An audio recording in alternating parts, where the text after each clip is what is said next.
the animators separately created vintage-style graphics for the intro. This already hinted at the period when C&A created the project, October 30th, 1996. Amazing Digital Circus! Show you the most jaw-dropping, heart-stopping, mind-bending paraphernalia From the very beginning, we're blown away by the animation quality. For 2023 and for the next 10 years, the animation for an indie project is incredibly detailed and top tier. And this is just the first episode. The quality will grow with each episode. Dark.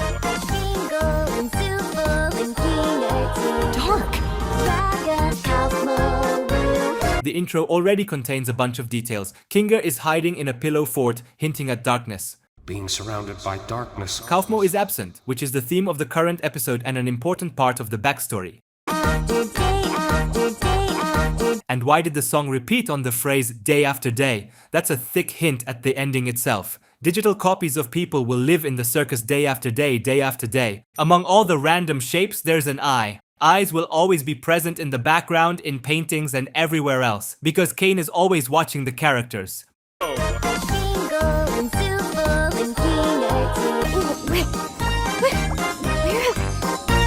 The soundtrack for TADC turned out so exceptional that it went beyond the fandom and became a trend. Lots of memes with the main theme. By the way, does it seem to you too that the intro is very similar to the Cleveland show intro? There's old friends and new friends and even a band.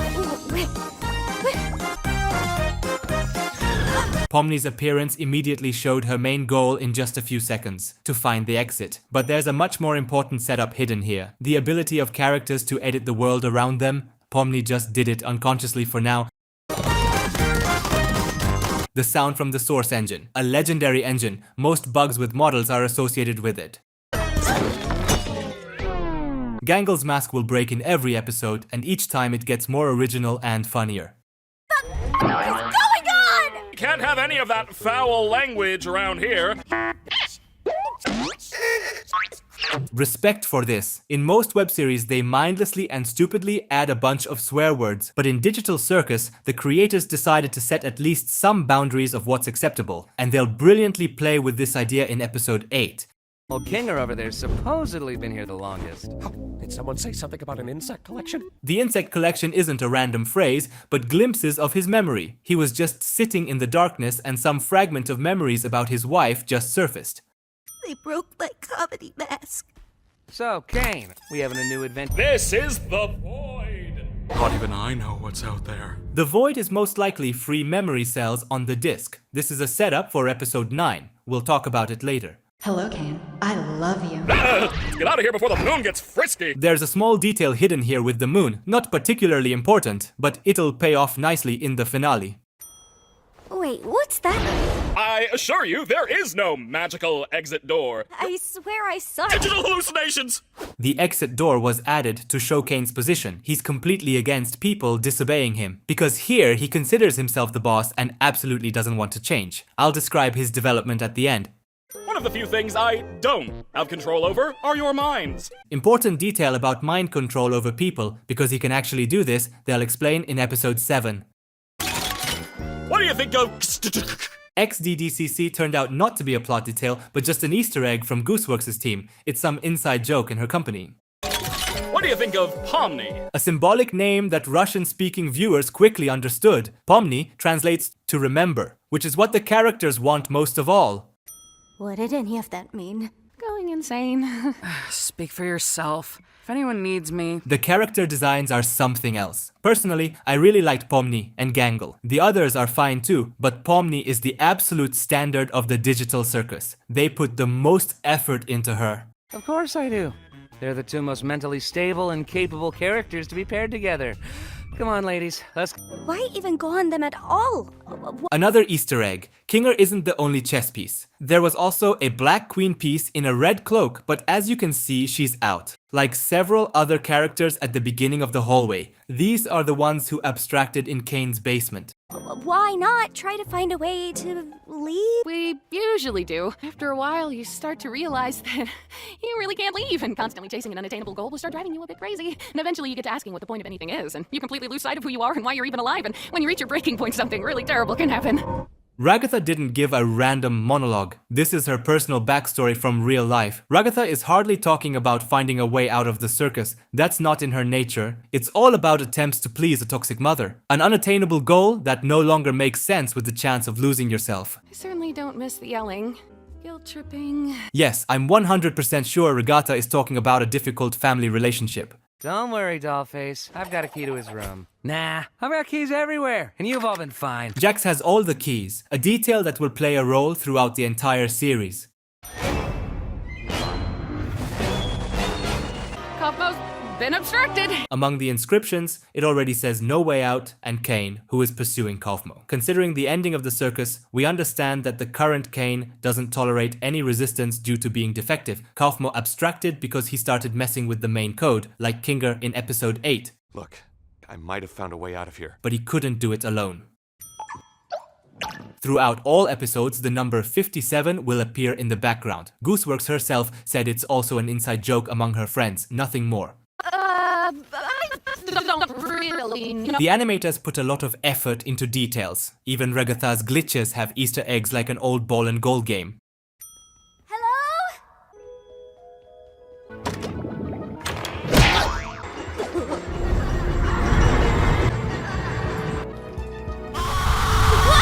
I've always loved such surrealistic scenes. The backroom's atmosphere, portal, something like that.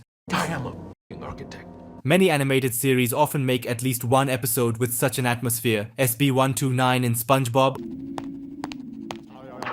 or the Magician episode in Jimmy Neutron, my favorite episodes. A POV shot from the perspective of an abstracted person. Everything is too bright for him, which also hints at comfort in darkness. Help me, you idiots! Gotcha! Oh,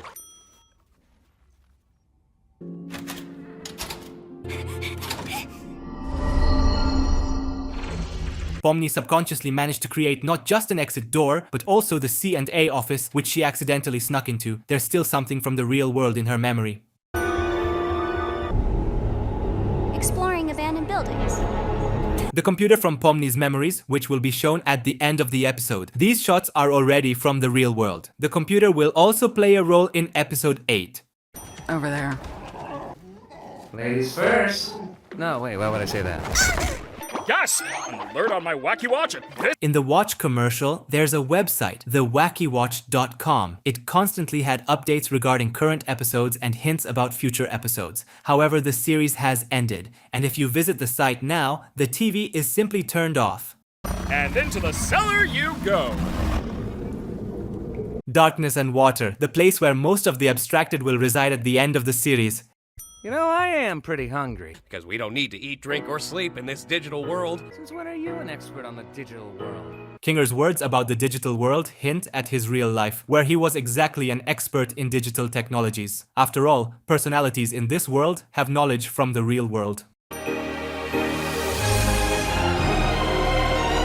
The characters sit on one side of a long table. This is an obvious reference to Da Vinci's painting The Last Supper. I think everything is clear here, and a religious analysis has already been done for me. So in Jesus, you have the mixing of these two elements. A god born amongst men and set to live as a human, red plus blue. And in Pomni, we actually...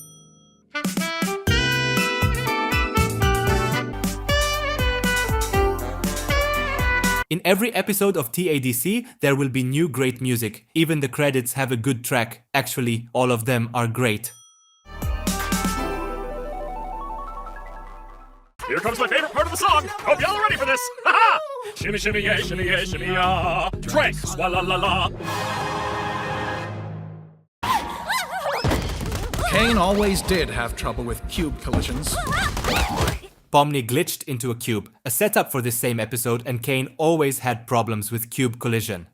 Today's adventure is Candy Carrier Chaos. It's up to you to bring the rotten bandits who stole it to sweet, buttery justice. What's convenient about Digital Circus is that the plot setup is always ready. Caine immediately said that characters will always go through adventures. Although there's no point to it, by the end, the characters will finally come to an agreement and every adventure will be enjoyable. This elephant is a reference to a popular photo of gummy candy stuck together from worms. Look at this, I found a gummy elephant in my gummy worms. Look at them. Wow, Kinger, check out this castle! The animators already put a lot of effort into the web series visuals, but even so, they still add even more details to the background. The figures are doing a lot of interesting things. This guy got his head torn off. That red kid is feeling great. They've even got little candy bugs here. A subtle hint at the future, the ability to create anything. You must be the brave knight sent to us by God to help us with our recent catastrophe. For the local NPCs, Caine is a god. This is a very strange and even frightening detail, because Caine will later really declare himself the Lord. Pomni, take this!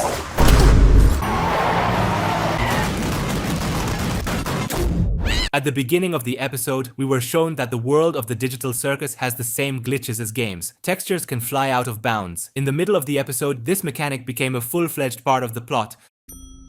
Anyone?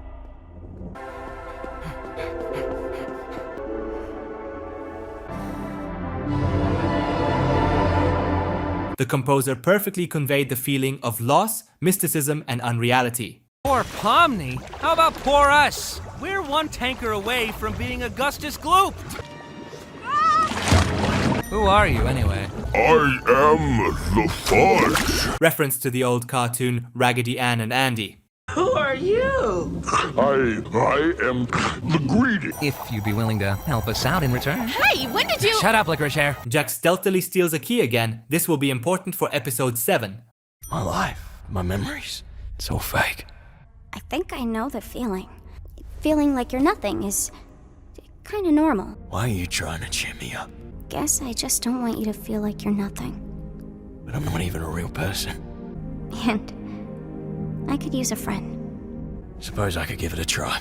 This episode is dedicated to Pomni. Her relationship with Gummy Goo perfectly reveals the significance of all characters in the Digital Circus. Gummy Goo is still not real, but Pomni's attitude toward this crocodile makes him real. It's Pomni's feelings and emotions, a real person, that are real. This means everything and everyone in the circus is real for the main characters in an emotional sense. Proof of this is the strong fan reaction to Gummy Goo's death and his return in episode 4. Wait, what? The viewers genuinely worried about him, just like Pomni did. Let's see how it goes. So violent.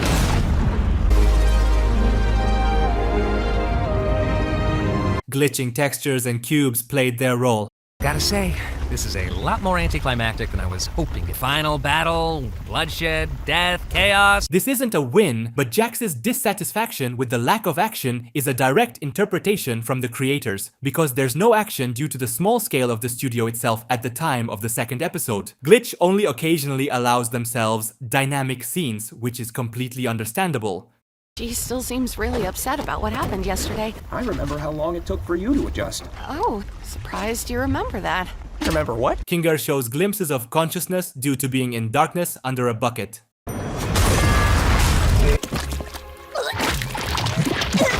Couldn't keep it in, could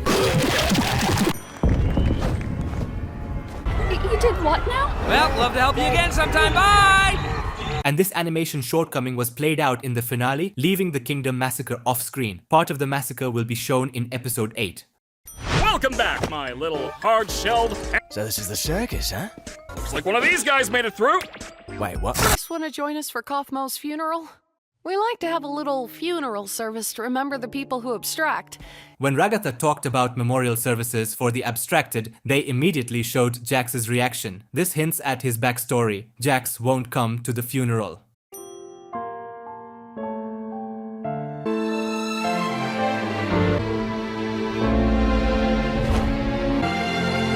It's amazing how the whole episode led to excellent development for Pomni. In the end, she accepted her life in the Digital Circus. Both Pomni and Gummy Goo accepted the unreality of what was happening, and she's saved from abstracting by her friends who are as real as her feelings for them.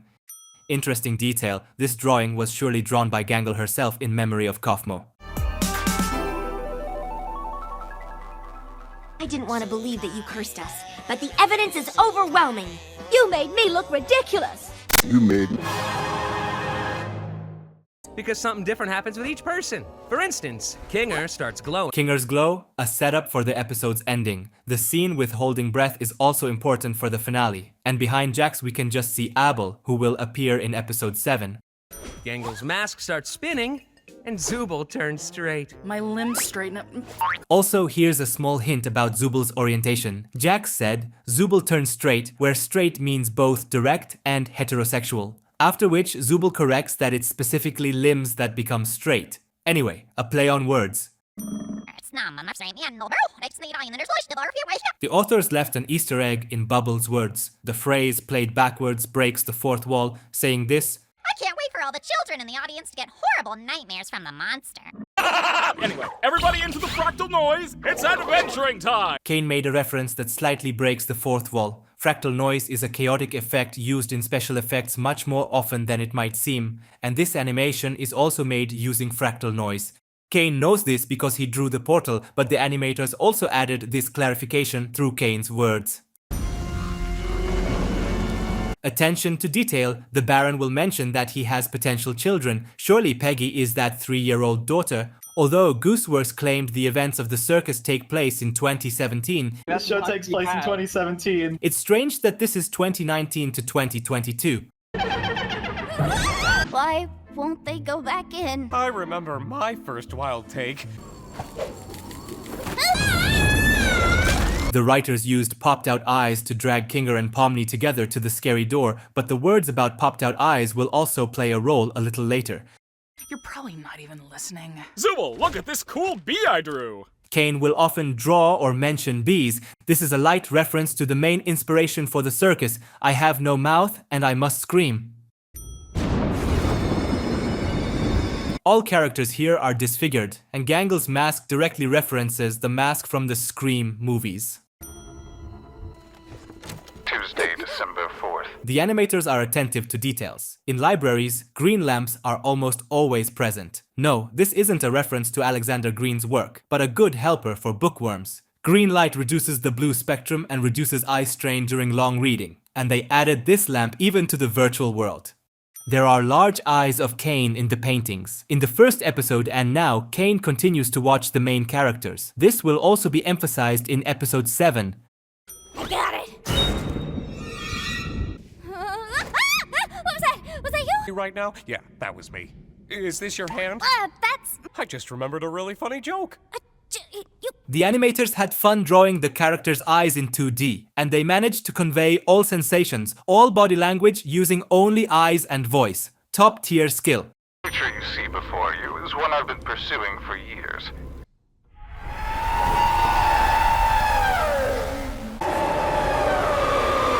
The creators of the circus are simply geniuses. They realized that due to the colorful visuals and cool animation, many children watch the digital circus. There's a lot of children's content about the circus, all thanks to the visuals, and children also love such light horror with scary faces. Siren Head, Poppy Playtime, Backrooms, and so on. They even buy toys with them.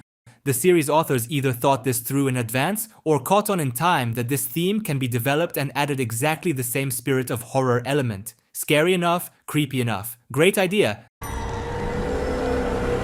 You look beautiful, honey. Kinger mistook the monster for his abstracted wife because those flashing circles resemble the eyes of the abstracted. I do not use my adventures to torture my guests! Any torment I inflict is 100% accidental, like any good war criminal. Nobody likes your stupid adventures. It's all I exist to do, all I'm good at. Was I truly that bad? What you're saying could imply that I'm bad at the only thing I'm good at, and that... Is this really what I deserve? A subtle foreshadowing of what will happen in episode 8. Caine begins to doubt himself, causing the circus's code to fall apart. How's about we take his gun? Yeah, sounds good to me. Please don't come alive. Okay, I won't.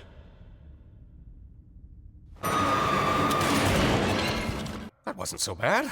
Which is what I would be saying if I didn't know that the creature was actually one of God's angels. What? But I need a living host in order to escape the Hall of the Damned. Plot twist. The recordings were created specifically to lure curious listeners. An excellent trap that both viewers fell for. Let me try something. The setup with popped out eyes played its role.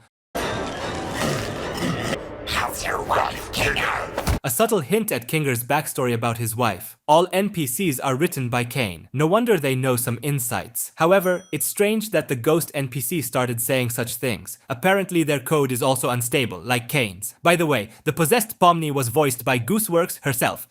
Why have you been acting so differently? I'm normally not too good with memories. Being surrounded by darkness always brings me back to a certain time. And it was dark. Darkness seemed to calm her down a bit. I'm always taken back to that moment when engulfed in darkness.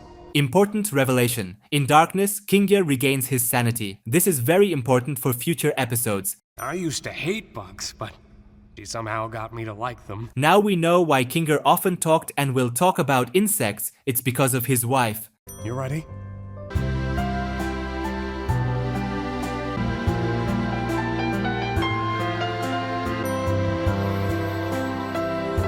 The gun with glowing Kinger also played its role. Oh, he's trying to escape.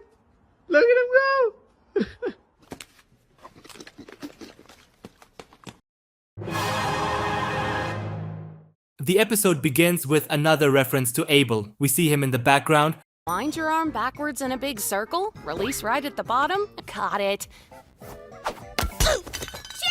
Ragatha teaches Gangle to play softball. This will play a role in the next episode. I don't know if it'll work, but it looks about the same shape as yours. Each character's room reflects their internal problems. In Pomni's room, everything was big and she was small. She even had to stand on a chair to look in the mirror. In Jax's room, everything is pink and childish because he still hasn't grown up. In Zooble's room, there are many mirrors. They are doomed to look at their uncomfortable body. Interesting fact, when people look at what they like, their pupils dilate. In these seconds, Zooble's pupil dilated because, as we'll find out, they and Gangle will start getting closer. Well, it's possible. Did somebody say adventure? No. Reference to a moment from Gravity Falls. We have no way to protect the shack. Did someone say unicorn hair? No, actually. Why did you think I would like that? Well, if you're all gonna be such critics, what?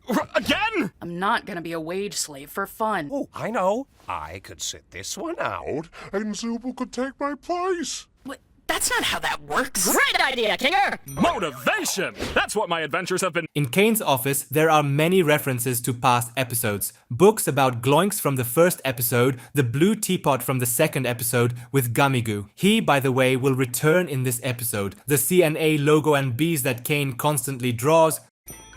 Excuse me. At the register, there's a note with a login and password. This was a small ARG before the release of episode 5. I don't want Caine to punish me. Caine's not gonna do anything malicious. The only thing holding Caine back is the fact that he likes us. Beautiful humans? I wouldn't push it. The animation quality keeps growing and growing. The background is detailed. Gangle's ribbon shows the shape of ice cream and many other moments. The stupid sauce effect is very important for future episodes. This hints that Caine influences the player's consciousness, although he previously claimed otherwise. Can you hold on for just a second? Now I know what you're thinking. I don't want a career in fast food. I want to be a comic artist and eventually launch my own manga-inspired webcomic. We're learning more and more about the characters' past lives. Gangle wanted to be a manga illustrator, but I think Gooseworx partially put her own former dreams here. It's very believable. I just gotta grab the horseradish sauce. I miss my horses. A new horseradish sauce hinted at her past in real life because Ragatha loved horseback riding. Packages landing on my head, tea parties, dancing lessons. Ragatha's words reference the old cartoon Raggedy Ann and Andy. Packages landing on my head, tea parties, dancing lessons. You're kind of annoying when you have your happy mask. Every time Gangle received personal remarks, the sound of a cracking mask was heard. I like you better when you're sad. Although Gangle's mask is plastic, it's still her inner mask that's cracking because Gangle is uncomfortable in this image. I can stick around until then. In the fast forward, they didn't forget details. Ragatha collects all the stupid sauce and looks at it very joyfully because, as the NPC mentioned earlier, it's addictive. I'm addicted. Zooble drags Ragatha while she's unable to move. What a weird day. In the menu, there's a hot dog, Dobby Dog, for the same $57.57. Nobody knew, but Dobby is Scratch's actual last name. Full name, Mike Dobby.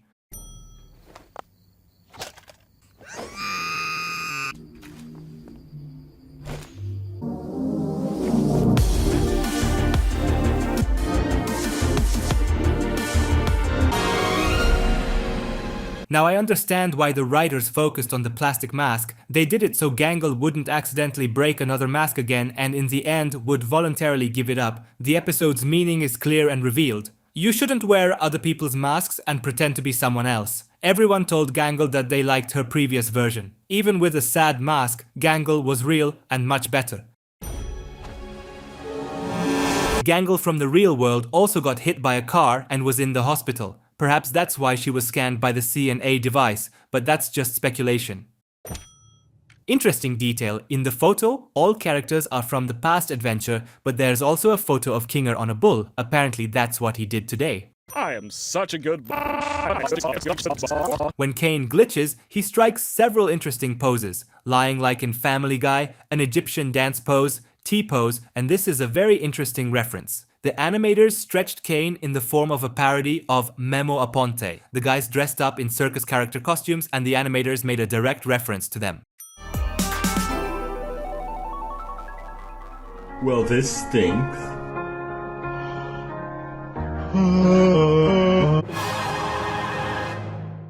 And paper flowers? The episode begins with Gangle's traditional broken mask. For the first time we see the mask being repaired. Caine does it. Jax walks on a blue-red background. He hasn't chosen a side yet. Blue or red, and we're also directly shown Abel. Looks like this one was a home run, eh? Oh, Zooble, you mismatched cash piano, I'll tear you to pieces! Constructive criticism would be greatly using Magic Chocolate Factory and get killed off one by one from OSHA violations. The adventure description about the Chocolate Factory is a reference to Charlie and the Chocolate Factory. One where a sentient cardiovascular system goes to war against the United States military, apocalyptic nuclear wasteland with a telepathic talking dog. This is the best mask breaking of Gangle in all episodes. She just felt so bad that the mask broke on its own. What about the rest of you? I very much did not enjoy that That's one, normally and I'm never going say. Kill Ragatha. Maybe just keep your adventures open at all times and let us do whatever we want when we want. I'm keeping the worlds open, so you can do what you want when you feel like it. Are you hearing this, Bubble? Disgusting. What will happen in the finale? But Caine doesn't even consider this option. His ego doesn't allow Caine to change yet. To be hearing you. Zippy! I don't have a mouth. Again, a reference to I have no mouth and I must scream. It looks like there are some new developments in the ongoing war between Australia and New Zealand. The joke is that Australia and New Zealand aren't enemies at all. They're two almost sibling states. Well, how do you know what to do? Come down here for a sec. We all got briefs on our characters. In the character dossier at the bottom, there's even a point for if someone breaks character. For that, you need to crawl under the president's desk. Okay, well, which wire do I cut? Hey, I'm on your side here. You're literally not. Just pick your favorite color. Red one? I'd personally go with blue. Foreshadowing for episode 7. Jax claims he's on Pomni's side, while she denies it. And it would seem unlikely to be a reference, but Jax specifies pick a color, and Kinger suggests choosing blue. Attention to detail. Ragatha didn't break character and continued playing the guard. Before the explosion, she's the only one who moved. Also, on the white frame during the explosion, you can see the features of sad Gangle's face.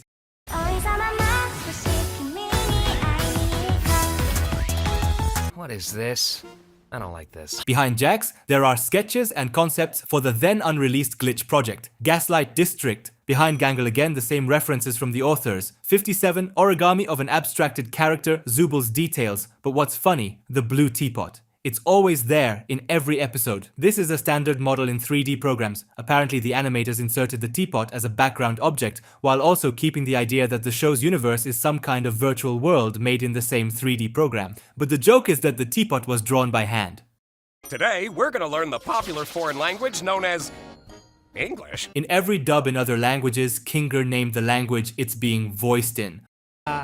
العربية Deutsch? Français The Angold? Indonesia? Ruski Español Although on the board it says English in hieroglyphs. Slice of life animes are the worst ones. It's embarrassing. Gangle took an anime figure and. This is one of the best scenes in episode 5. I can clearly see the Glitch team enjoying themselves doing what they love. Absolute creative freedom. They wanted to make an anime style segment. They did it. Very high quality and cool. They even later sold separate figures of the characters in their anime looks. Do you have any actual friends? Not anymore. I'm sorry. I wasn't talking about. Ragatha accidentally hinted at Jax's sad past. It was specifically Ragatha who said this because she promised not to say Ribbit's name. He made me promise. And even mentioning her in Jax's presence is bad. You don't have a tail? Yes, I do. Where's my tail? Jax's tail really used to be there. In the flashbacks from episode 9, he really did have a tail. Intermission time.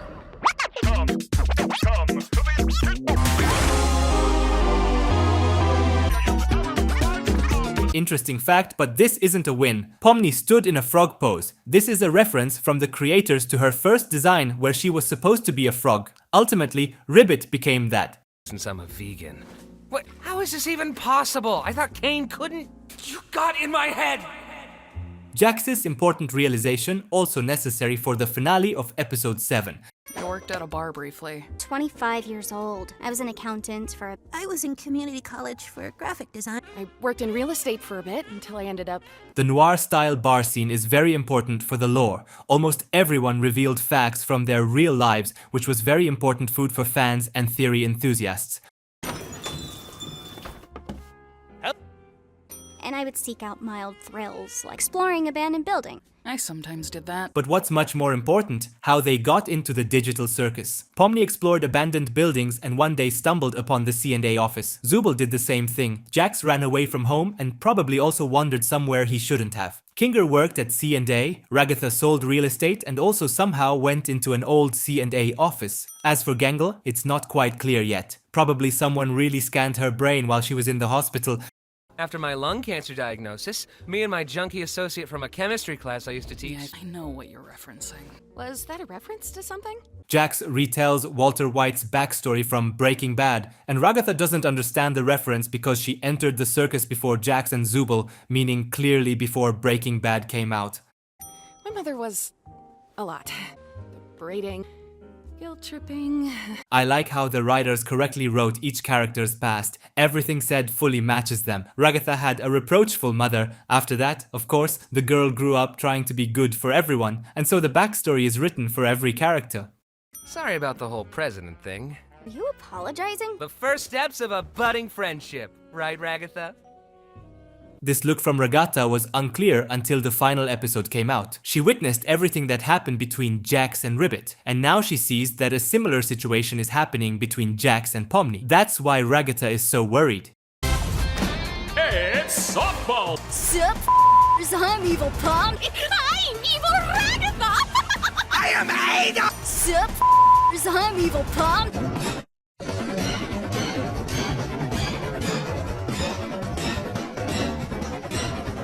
To sing the American national anthem. Oh, say. Here too, in every dub, the anthem of the corresponding country was played. سوف نبقى هنا وكده عين راسي أوني. What's that?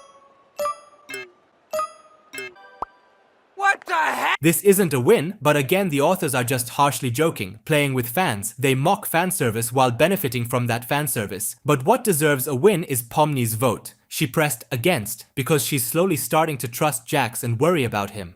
There's nothing wrong with showing your negative emotion. I'm evil Jax. I'm Zooble. Yibba-dooba-da. Why don't I get an evil clone? The evil versions of the characters are clearly opposite to them, but in fact, that's not entirely true. It's better to say that the evil versions show what the main characters are afraid to reveal in themselves. Ragatha needs to sometimes be herself and show negativity. Pomni will become reckless in the next episode. It's in her. Jax lacks sincerity and softness toward himself, and Zooble needs simplicity. Evil Zooble doesn't overthink and easily accepted a new body part. I think that's why Gangle didn't have an evil clone. She stopped wearing masks after the end of episode 4. As for Kinger, I won't say anything. I don't know what to say here. Well, it's better than turning her into some insensitive jerk who deflects everything. But he loved you, when in reality, you just everything up for everyone else. You're the one who said it's fine to be a jerk sometimes.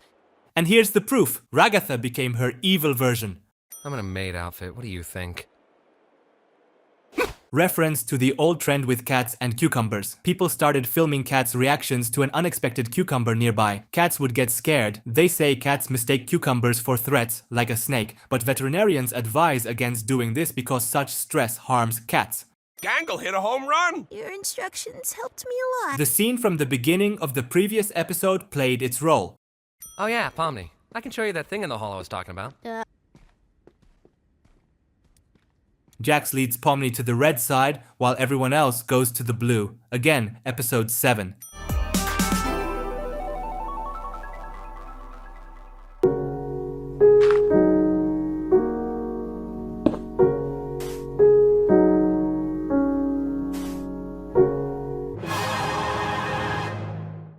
When I don't answer, he just starts singing Daisy Bell in front of my door. Zooble gave an idea for Jax and Pomni. You really want to know what I want? I want the ability to have sex. In the finale, by the way, Zooble will get theirs. You know what they say about assuming? It makes an ass out of you and Ming. Reference to BoJack Horseman. You know what they say about assuming. Makes an ass out of you and Ming. Who's Ming? Hi, I'm Ming. I'll be on Jax's team. Wait. Again, a hint at the past between Ribbit and Jax. Ragatha is afraid history will repeat itself. You wanna hold on to this during today's game? Don't really trust myself that much with it. Symbolic. Gangle literally entrusts Zooble with her happiness and half of her soul, a powerful gesture. Oh, I got just the thing. It can restore your health. I made it up. An important moment demonstrating that even ordinary users can change the circus's code, not just Caine. One day, you're somebody in the real world doing important things. All we are now is a bunch of cartoon characters. So what's the point of pretending we're not? Time goes on, we just end up falling into our archetypes. We were shown Jax's beliefs. He believes all this is unreal. However, when Kinger starts talking about what's outside the circus, these beliefs will begin to crumble. How'd you let her take a life off you? The closer episode 7 gets, the more colors hint at the choice between red and blue. Previously, people thought blue was for those who want to return to the real world, and red for those who want to stay. But now the picture has become clearer. Red means the color of those getting closer to abstracting, and blue the opposite. While Zooble and Gangle morally help each other, they're in the blue room. Communication helps them distance themselves from abstracting. How are you supposed to like the part of yourself that just makes you worse than everyone else? It exists. You have to choose to love yourself, even if it doesn't make sense. Talking about self-love, Zooble reflects in Gangle's mask. Remember I mentioned the burden of looking at yourself in the mirror in Zooble's room? Well, the only reflection they look at and boldly talk about self-love is Gangle's mask. Zooble says this to both themselves and Gangle. Now it's clear why they became so close. Okay. How about... We still need to find out where Nutso went before we can rest easy. I'm right behind you, aren't I? This moment mocked the famous cliché phrase, "He's right behind me, isn't he?" He's right behind me, isn't he? They're behind me, aren't they? He's right behind me, isn't he? The bat's right behind me, isn't he? The humor in the digital circus is maximally close to its audience, both in vibe and relevance. Snappy editing, What? perfectly cut screams, Hello? internet jokes. Characters to be paired together. Come on. The authors are the same degens as today's youth. In this regard, Glitch is 3 steps ahead of movie studios. I hope you guys are ready for my Ricochet super move! Oh, here's the light. The shooting in the dark scene is important for 2 moments. In darkness, Kinger regains his sanity. That is, after shooting, he'll enter the dark room already sober in advance. And also a setup for episode 9, where Pomni uses the dark room to calm an abstracted Jax. You feeling alright? I might have failed Pomni, and then they end up hating me. I I feel like every day we're drifting further apart. Relationships are two-sided, and sometimes it doesn't make sense to do all the heavy lifting and sometimes you just need to let people do things their own way. Giving someone space should never be the same as giving up on them. I couldn't help but hate myself for the things I thought I was responsible for. But then you showed up. And my outlook just changed. To look out for yourself and all this too. So often nothing you say makes any sense, but then you have these... How do you do that? A very important scene with many details. First, again, blue light. Like Gangle and Zooble, Kinger and Ragatha help each other, although Ragatha was already heading toward abstracting. Second, darkness. Kinger again shows awareness. Now, Ragatha also knows about this property. Dark. I think I get it now. Third, while Kinger said that both sides are important in relationships, this was visualized through the fish in the aquarium. One wanted communication and the others refused. Fourth, Kinger began talking about past events, namely how all his friends entered the circus and their subsequent abstracting. But when Kinger said the following, "But then you showed up," all fans decided that in real life, Ragatha is Kinger's daughter. But it was about events in the circus. When all his comrades abstracted, Kinger blamed himself for not helping them in time. And the first to appear was Ragatha, whom he can now help in time, like right now. And over time, Kinger realized that it wasn't his fault that his comrades abstracted. Essentially, it was their own fault for not asking for help and closing themselves off. That's what his wisdom, both sides matter in relationships, means. Kinger, as the oldest of the people in the circus, took on the role of a parent. We'll talk about this more when they show him from real life. Are they still following us? Are you still following us? Yeah, we're still following you. They're still following us. Hello. This is the part where I kill you. Had a minute. You're just gonna hide in your room? Daisy! Are you seriously gonna start singing that? Jax and Pomni finally used musical weapons against Zooble. Whoops, sorry. I can get him. Wait! Trust me, partner, I got this. Oh, we make such a good team. We're not a team, come on. You want to team up? Nah, I'm with Kaufmo. Aren't we kind of bonding over being chaotic evil together? No, none of that was real, right? I was merely entertaining you because I thought it was funny. Jax just recently even apologized to Pomni for a mistake, sang with her. And now he did a 180-degree turn, all because of a specific reason. Reminders of Kaufmo and Ribbit. A cartoon clown. You reached out to me, not the other way around. Pretend that didn't happen? You must be misremembering. Seeing Jax's backstory, we understand that history is repeating itself. But instead of Ribbit, now it's Pomni. Now, let's see how many of them voted for me. Caine glitched with red-blue eyes for the first time, a hint that he has 2 AI models within him. Driving in my car right after a beer. Hey, that bomb is shaped like a deer. DUI. Is the adventure over already? Interesting detail, Zooble's body parts keep changing. In every episode, their limbs, chest emblem, and antennas change. Everything except the torso and head, because Zooble's consciousness is always the same, and they haven't found a suitable body yet. What's this? Hello, my little rubber baby buggy bumpers! Today, I hope you can handle yourselves until I get back. Chinese room! Okay, why Chinese? Does this actually mean anything? The Chinese room is a philosophical thought experiment proposed by John Searle in 1980. Briefly, Chinese people send questions in Chinese inside, and inside is a person who doesn't know Chinese, but with detailed instructions on how and which characters to answer. Giving an answer outside, people will think there's a person who knows Chinese inside, although that's not the case. The experiment proves that artificial intelligence will never have true consciousness. It only imitates it, no matter how complex it is. The beach outfit designs are awesome. The best one is definitely Gangle's. Hey there, if you want to find my sunken treasure... I'm the one that tells lies. Dude, you ruined it.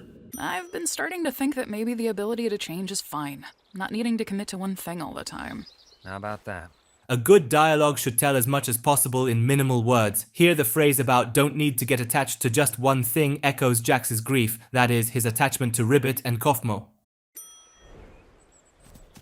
Interesting detail. Kinger is building not a castle, but a likeness of his pillow fort. This photo is very important, but I'm not talking about the appearance of Kaufmo and Frog models. Think a little deeper. It turns out someone can actually be happy in the digital circus. They're so happy they even captured memories in a photo, and Jax even keeps that photo. Although previously any episode of the digital circus was a reminder of what a terrible and horrifying place it is, with a small spoonful of honey in the form of fleeting pleasant moments.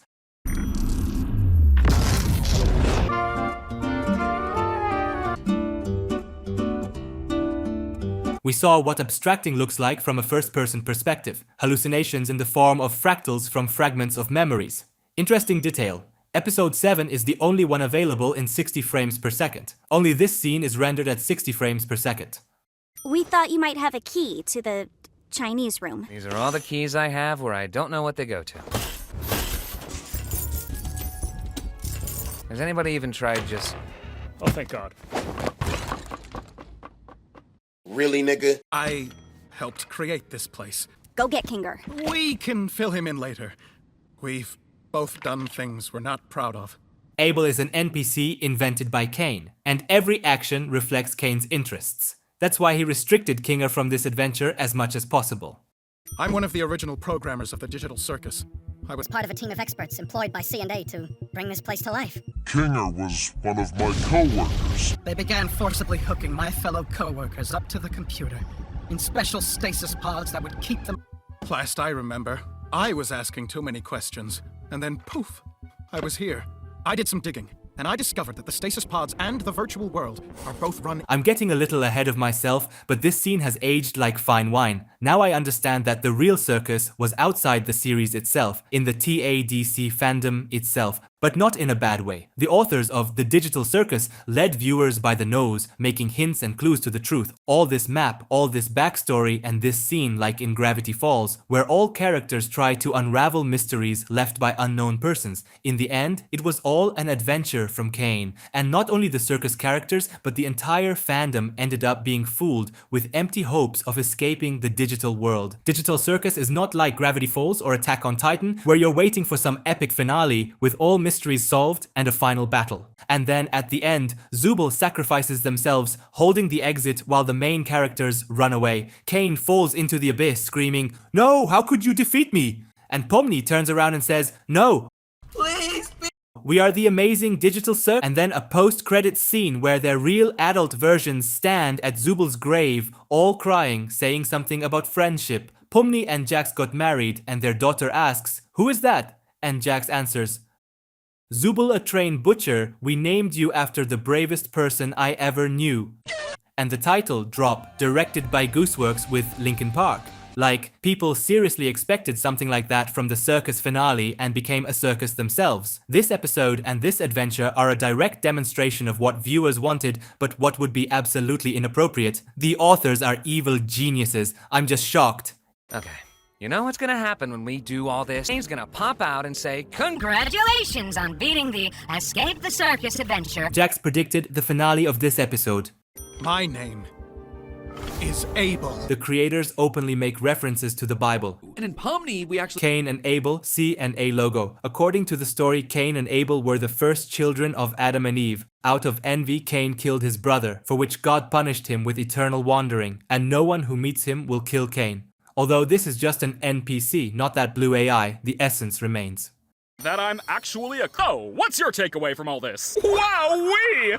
I'm so glad we understand each other. The animators put a lot of effort into Caine's movements. Every time he's on screen, he's constantly moving, spinning, changing shapes, and so on. This takes a tremendous amount of work. He's got a lot of wisdom buried in there, doesn't he?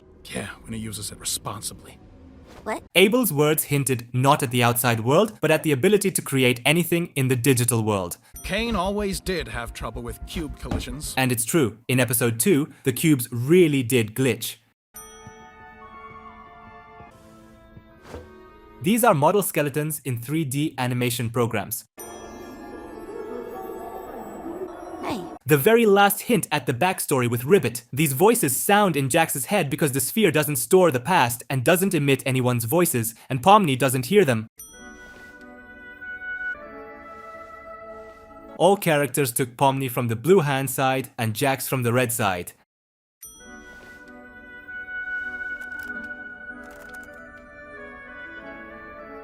The main characters are about to escape, but in the background, Polovtsian dances from the opera Prince Igor starts playing.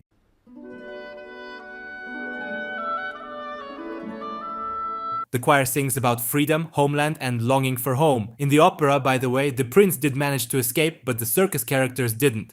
Are we still gonna be friends when we're... Why wouldn't we be? Will it be the same when it's real? It always was real. Everything we felt, everything we've done, everything we are. It'll never leave us. And I wouldn't have it any other way. This is powerful. Knowing the ending of the story, you fully understand Zooble now, although before the finale, viewers were more in Gangle's position with hope of escape. But everything that happened in previous episodes and what will happen next, everything is real. The viewers and the characters' experiences are real. Zooble described the essence of the finale in advance. What if there's something we don't know?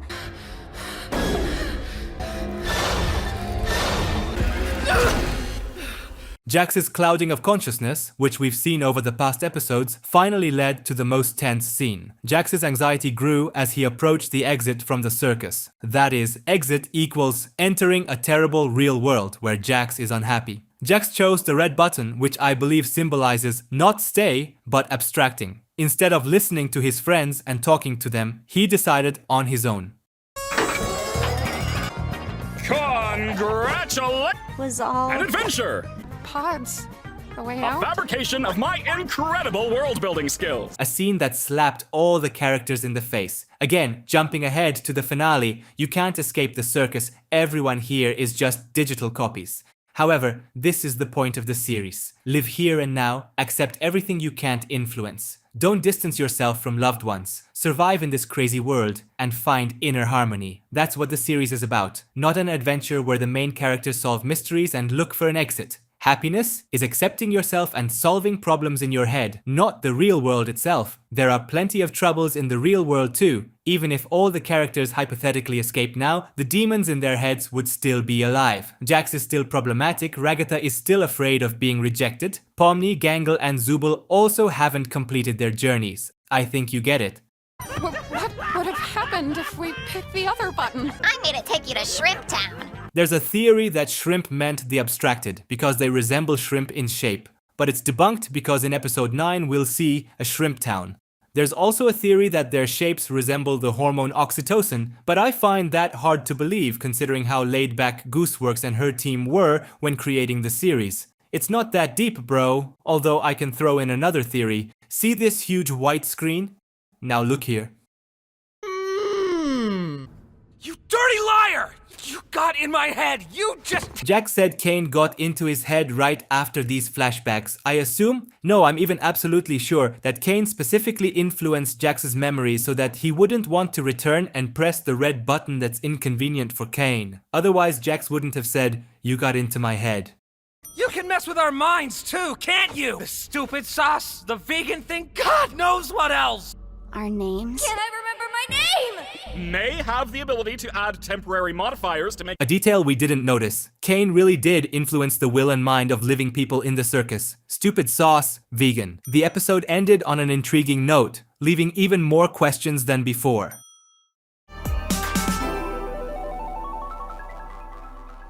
I've got this, Pomni. I'll stop them with my super dance moves. Wah.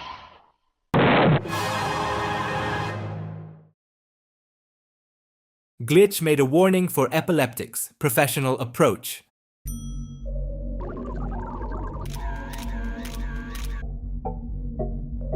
The red circle is Caine's program code. References to various bright images were poured into it. At first, the code reacted normally, but the more they poured in, the more tangled the result became. Each time, the figures come out more and more abstract. If you look closely, you can notice references to many characters. Venetian masks, that's Gangle. This toy is literally Kofmo, frogs on the packaging, ribbit, yellow crocodile, gummy goo, gummy candies, the candy kingdom. Toward the end, for some reason they poured in information about the C&A office. The first frame is clearly Kinger's workplace, a chessboard and a butterfly in a frame. From this we can conclude that this is a photo of his wife. All these photos with the office are a very important moment. That's why the Digital Circus has a location with endless offices from the first episode, where Pomni will get the computer necessary for the plot.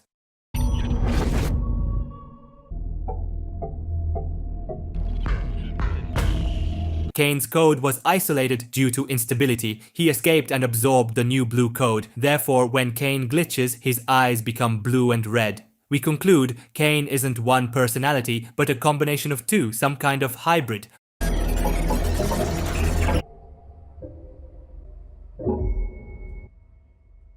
This hybrid code is completely unstable and creates abstract figures. That's how he created the Digital Circus. I don't know about you, but I clearly see not only a tent here, but also a cage, bars in which Caine trapped himself. Important fact, in the German dub, Scratch talks and his words translate something like this. Können wir hier irgendwie rauskommen? Was genau ist dieser Ort eigentlich? Another chess piece, huh? Oh my god. I wish I could remember your name. The episode doesn't start with a continuation of the previous 7th episode, but with backstory, a good directorial technique. We saw Scratch, Queenie and other characters whose portraits we saw back in the first episode. No matter what happens, I'll always... And into the cellar you go! Golly, we're humans here. In this frame, we finally understood why the floor was always in the form of a chessboard. Kinger and Queenie are pieces of different colors. Yes, this is a premise for the skin colors of their real versions, but think about it yourself. A black queen piece can't stand next to a white king. They're simply not destined to be together in the Digital Circus. In this game, the king's pawns will distract the enemy piece on the chessboard while he performs key actions. I wanted to be able to leave my mark somewhere in the world. You've made a mark in my life. The relationship between Gangle and Zooble is well developed. Not out of nowhere, but gradually, step by step throughout all episodes. Both hate Jax, both change body parts. What's funny, Zooble is almost a direct projection of the main author Gooseworx, and Gangle also partially reflects her personality. Gangle wanted to draw webcomics with her own plot. This is 100% Gooseworx's former desires. Perhaps through Gangle and Zooble's relationship, the author was able to accept and love herself. I don't understand, Bubble. They want an exit, they want answers. I give them an adventure that covers all of that, and they still hate it? Artificial intelligence doesn't understand why people didn't like the adventure about answers and escaping the circus. And these photos are all I have of the location. Too bad they cut me off, right? He has no understanding of what the outside world is. Caine has never gone on the internet. Who do they think they are? They only think about themselves. Americans. They only think about burgers. They're fat. I give them everything, and they spit in my face. I won't let them. I'm better. I'm better. I'm more powerful. I'm smart. I am God. Let's get this show on the road. Caine's eyes glitch in two colors again. Now the meaning of this glitch is much clearer to us. Don't need to scream if you ain't got a mouth. Another reference to the inspiration source of the circus, I have no ass and I must poop. Congratulations, we're close to quitting. I'm in awe every episode of how they sweat over the animation. Every time new locations, so many new images, lots of movement. And this scene is a reference to the movie Ted 2. The dance is recreated one-to-one. Seth MacFarlane is a big fan of such musicals, so in Ted 2, he referenced old Busby Berkeley musicals. In Family Guy, the intro is also in the style of a classic dance musical. And since when were you in charge? Break time! From the moment Caine started placing himself above others, he increased in size, to make it absolutely clear who's in charge here. I'm guessing it's not anything good. Now! I'm fine. Pomni disappeared with a sandwich, then appeared with knives. This makes one of the old trailers almost canonical, because in the trailer, Pomni was just about to eat a sandwich and got stabbed with knives. Just Give it a sec. It's dark in here. Oh, no, she's right. Kinger's main property finally plays a key role. You made Caine? Partially, yes. Circus' name was Scratch. They're due to pure brilliance or tumor in his head. He was trying to make something, was it? An important part of the backstory, but much more important, is the clue in Scratch's motives. He wanted to create something, but Kinger doesn't remember what. Probably, as per classic tropes, he wanted to transfer his consciousness to a computer before dying from a brain tumor. When Kinger talks about Scratch, we're shown a muffin split in half with red-blue sprinkles. Either this hints at Caine's split, that he needs to be divided into red and blue, or at Scratch's brain. But so do we. We all technically have the ability to conjure. Butterfly. The gun from episode 6 fires. An important part of the canon is revealed. Now all previous scenes make sense. Pomni's exit door, Ribbit's non-existence in Jax's room, and others.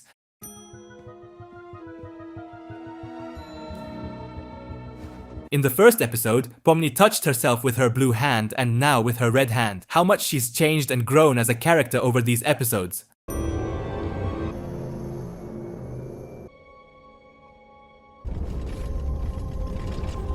When Pomni began remembering events from real life, namely how she put on the headset, the circus started glitching. There's speculation that for the circus, anything related to the outside world is foreign and it tries to erase it. In these frames with many eyes and hands, Caine resembles biblical angels. I'm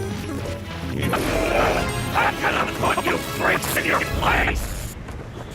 Just don't listen!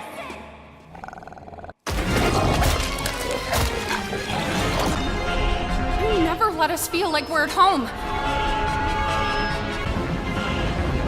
You discourage us in doing things our own way. I wanted to be able to leave my mark somewhere in the world. What kind of all-powerful being has such a fragile ego? You lie to us constantly! Caine placed each one in their worst hell. Previously I thought so, but the fandom came up with a much more interesting theory. Caine wanted to show each person that their accusations were wrong. Pomni said he doesn't listen, and Caine sent her to be torn apart by Gummigoo. That is, he knew how important he was to Pomni. Ragatha wanted everything to be like home. However, Caine reminded her how she felt at home with a very abusive mother. Gangle wanted to decide things her way, but here's what happened when Gangle became the manager. Jax accuses others of lying, although he constantly lies to himself and others. Zooble said something about ego, although they themselves talked about leaving a mark in history and want a super suitable body when others immediately accepted their appearances.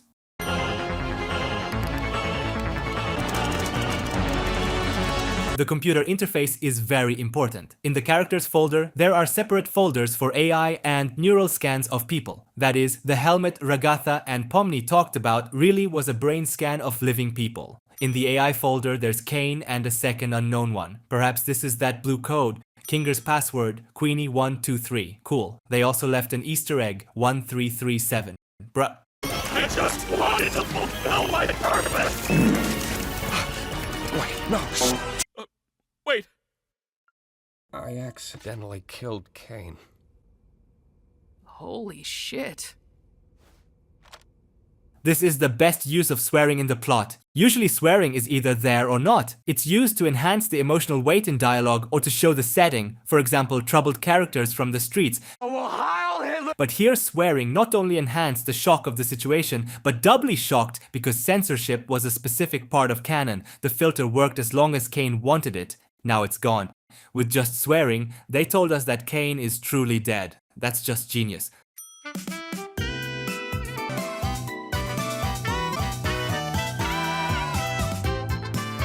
The animations of Caine and Bubble were removed from the outro, again showing that he's deleted.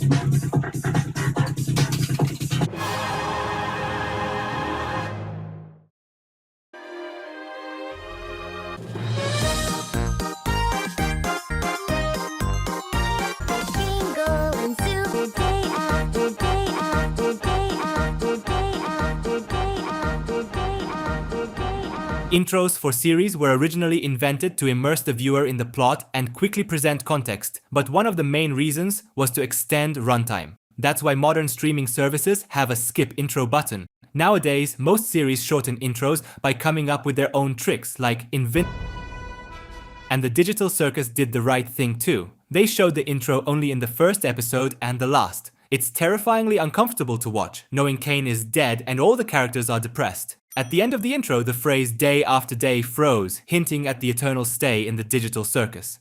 Brain scans. I saw a folder full of them when I was in Caine's code. That means...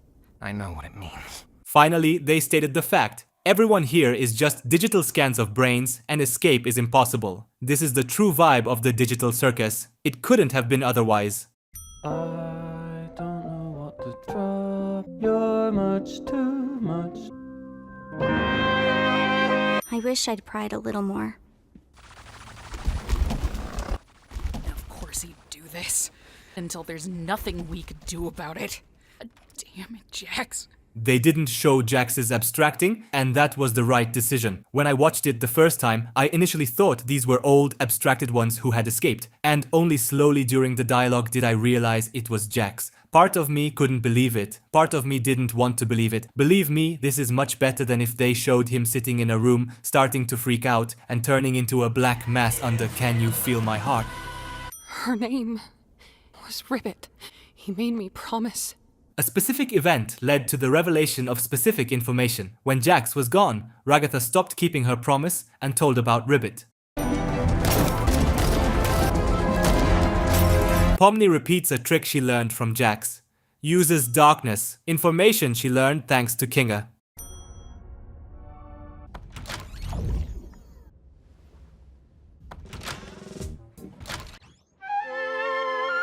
Doors with alternative branches, Jax's assumptions about how he would behave if his comrades abstracted. In each one, he wouldn't ask others for help. That's all, freaks. Reference to the Looney Tunes show. There's a rabbit in both. We have a strict no girls allowed policy. Yeah, just shut up and play! Where's the real Jax? Do any of you have a key to this door? Nope.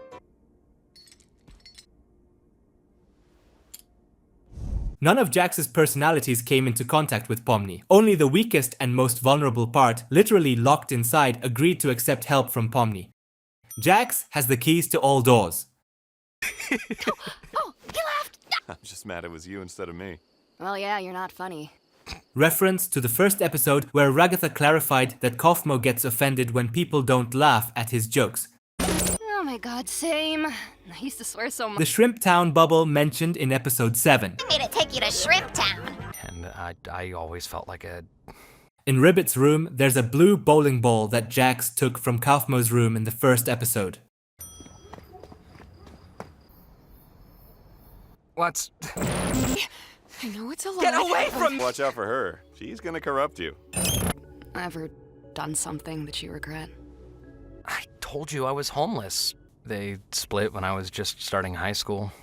I thought I got along better with Mom, but it was confusing. It was like she missed him. I told her something I regret telling her. The thing that bothered me most was she hugged me, pushed her off me with all the force I could. She didn't get up. I guess there's a lot of things I regret about that day. Sorry, I definitely overshared. Jax's backstory is good because it's genuine. Many people don't like Jax. I'm not his fan either. I don't care about him, but I wouldn't say I hate him. Understand, a bad character isn't one who annoys you or is bad in themselves, but one who's poorly written, with inconsistencies, contradictions, and no clear creed. In one word, lifeless. And Jax is an absolutely alive character, more alive than anyone else. I want to share another take. As I said, many people don't like him, especially after the final episode, but if speaking openly, blindly hating such guys is short-sighted. Yes, Jax is a jerk. In real life, I wouldn't like such people either. But people like that aren't jerks forever. It's a difficult period related to a difficult past. If everyone starts turning away from troubled people, who will stay with you when you yourself enter a difficult period?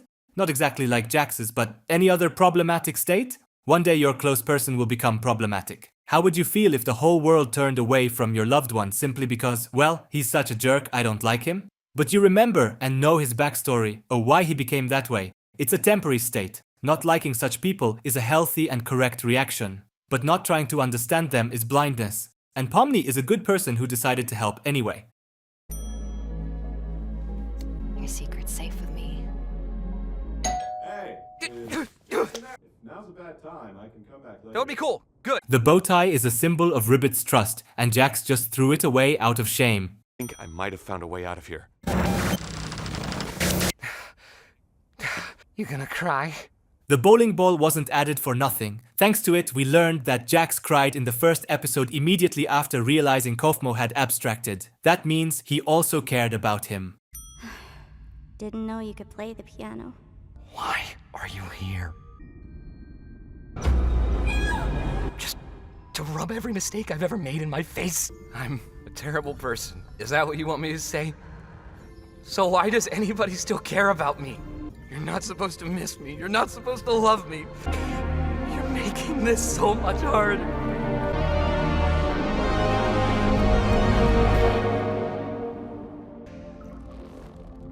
You should have just talked to me, man. It's too late. I did this to myself.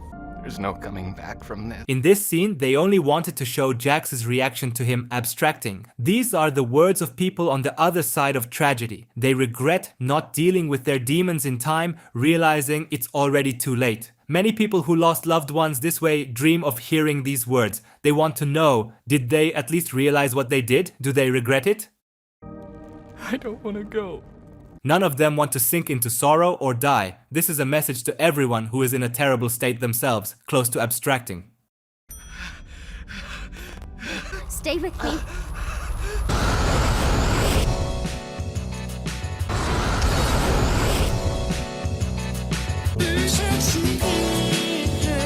Stay with me.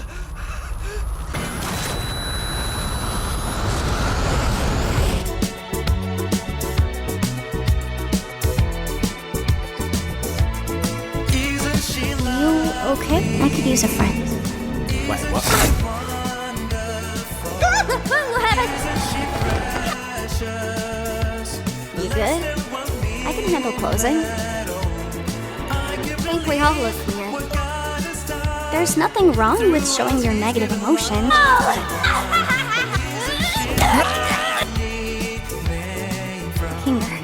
Hey, Pomni.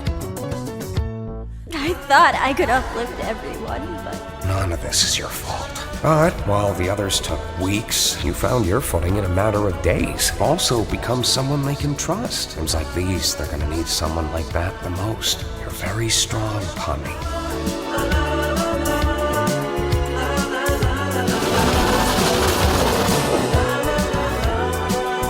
You weren't gonna try to take care of him all by yourself, were you? You guys... At this moment in the theater, I realized everything. The authors managed to immerse viewers in Pomni's state. She genuinely wants Jax to come back, but that would be the wrong message for viewers. When you forcefully try to help those who don't want to help themselves, it never works. You can't help someone if they don't want it themselves. And although I'm far from being a teenager and learned this lesson long ago, I still somewhere inside wanted Jax to come back. Not for Jax's sake, but for Pomni's, because she wants it so sincerely, so strongly wants to help others. And here I fell for it. I really started worrying about Pomni 100%. If Jax had come back now, then the author's message would have meant help everyone, sacrificing yourself, forgetting about your own state, and then everything will work out and everyone will be happy. But that's not how it works, and never will. Jax will never come back. Not even in the credits, because he couldn't ask for help in time. Don't repeat his mistakes. Jax's backstory described why he was the way he was for all 8 episodes. However, it wasn't only about Jax, but also about Pomni. We see everything through Jax's eyes, and Pomni watches from behind. All of this, it's a friend's desire to help. How wonderful Pomni is, how pure and strong her heart is. That's why she's the main character of the digital circus, not your Jax. Because she adapted to the circus faster than anyone, Pomni always tried to help everyone, even NPCs. She always held herself with dignity, and only Pomni managed to make good contact with Jax, despite what a jerk he was. And no, Ribbit wasn't first. Back then, Jax wasn't a raving idiot. The frog managed to befriend him simply as friends, but only Pomni managed to make contact with a closed-off coward. All this nonsense like, isn't she lovely, is about the birth of Stevie Wonder's daughter. So with confirmations from Tumblr from Gooseworx, it's about Jax's transgender birth. I'll just throw this info out there from experience with directors I've personally talked to. Authors often lie about their creations. Sometimes it's easier to just say something false than to endlessly chew over why you did something in your plot. Like, here's a guy who literally died, maybe even peaced out, and people are seriously saying, well, here they talk about his gender change. A good director won't reveal a meaning they so painstakingly tried to convey through film. The most famous example is Christopher Nolan's Inception. He never revealed the meaning of the spinning top in the finale because it would devalue the work he put into the film. Everyone interprets the finale for themselves.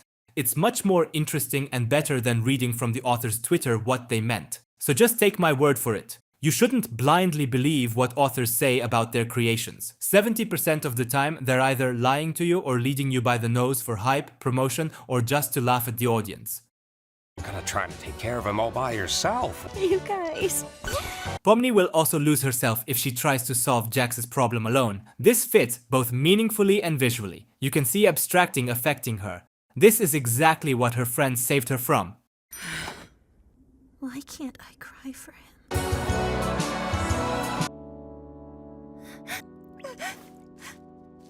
Gangle said she doesn't feel anything. She only cried just now. This just shows that people don't realize loss immediately.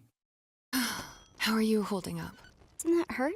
I've been through worse. In the first episode, Pomni tried to help Ragatha and infected her hand. Now Ragatha helps Pomni, infecting her hand.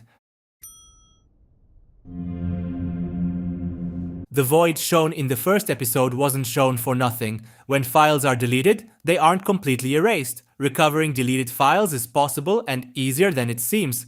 Was I truly that bad? Is this really what I deserve? Did I ruin this?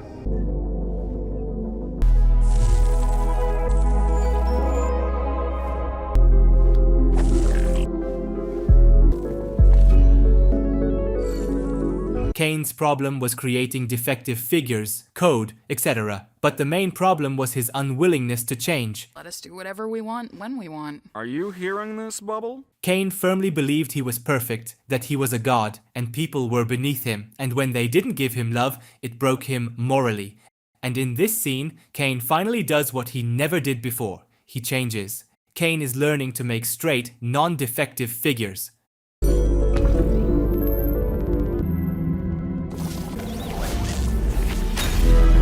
Symbolic reference to Detroit Become Human. AI breaks through the wall. In Detroit, this symbolized breaking the main program and becoming a deviant. Caine also started changing and has now become more human.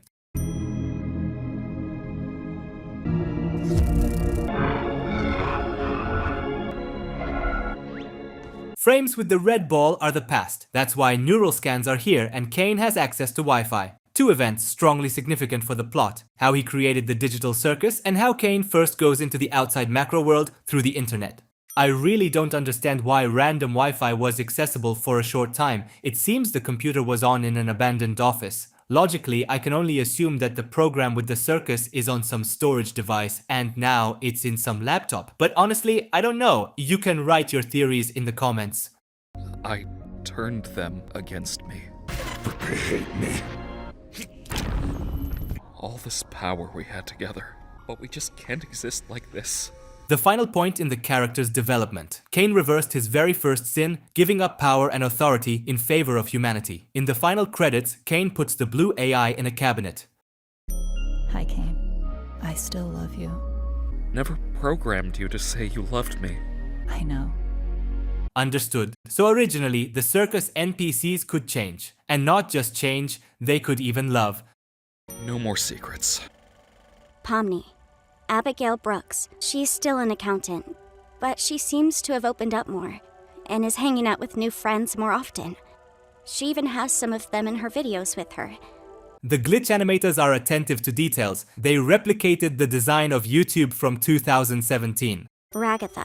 Susie J. Ackerman appears to have left her hometown, cut all communication with her mother, and has excelled in her career. She seems happy. Gangle. Zoe Ragatha. She quit her fast food job I don't want a career in fast food. and has gotten a new job at a small design firm. I want to be a comic artist. Zooble, Riley Vercellis. I worked at a bar briefly. They look like they've settled a bit and opened their own bar. Kinger, Grant Best, is still happily married to his wife, Destiny. I wish I could remember your name. They appear to have 2 daughters together. You all right there? I'm glad you're here with me. Very strong, Pomni. Everything's gonna be okay. You feeling all right? You did it, Ragatha! We won! He looks like he's a good dad.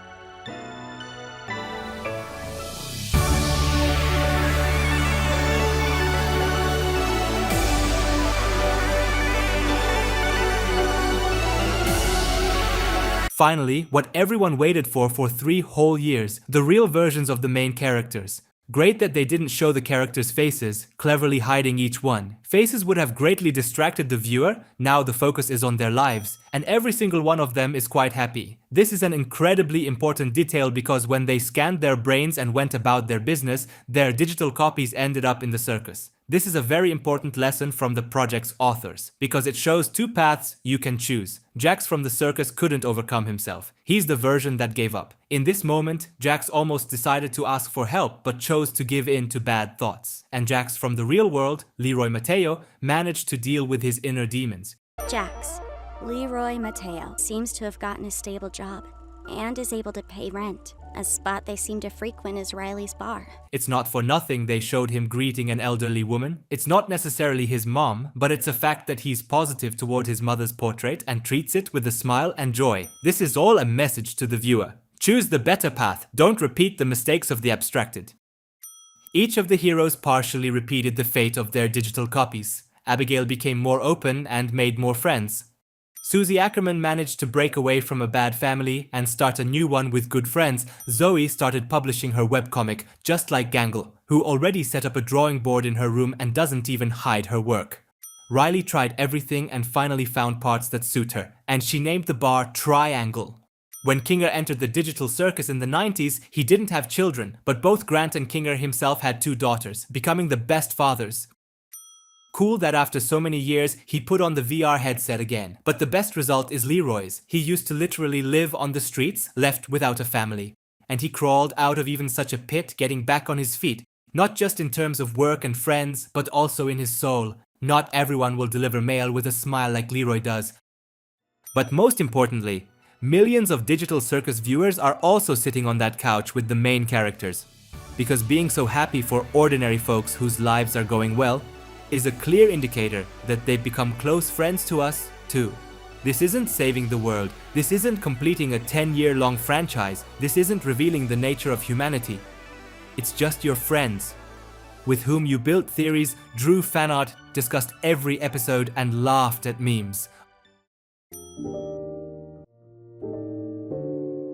Zooble clearly asked for something they've long dreamed of. We'll understand it in the credits. Zooble started using their change body parts gimmick as an advantage. In the first episode, everyone sat separately, but now in a circle, like a real family. Glitch made a reference to Mario because their very first projects were connected with him.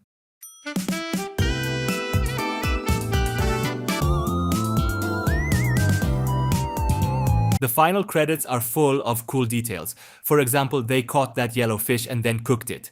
The circus island finally started growing with other locations. The heroes accepted that they're here forever and started living life to the fullest, having fun in adventures every day. A perfect ending.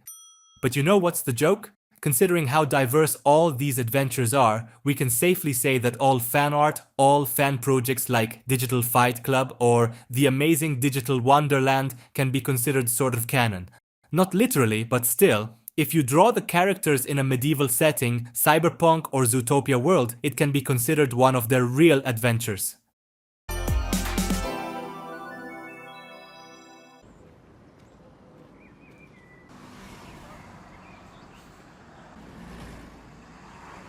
This stop is located in University City, St. Louis, Missouri. You should see what's going on there now. A real memorial to the digital circus.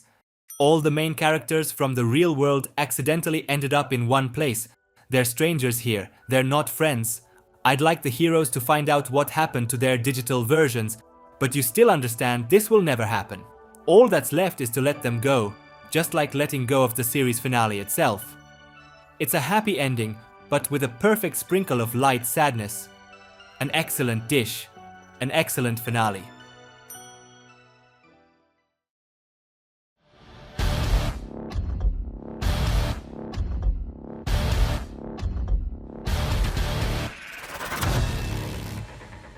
In here, I'm just Pomni.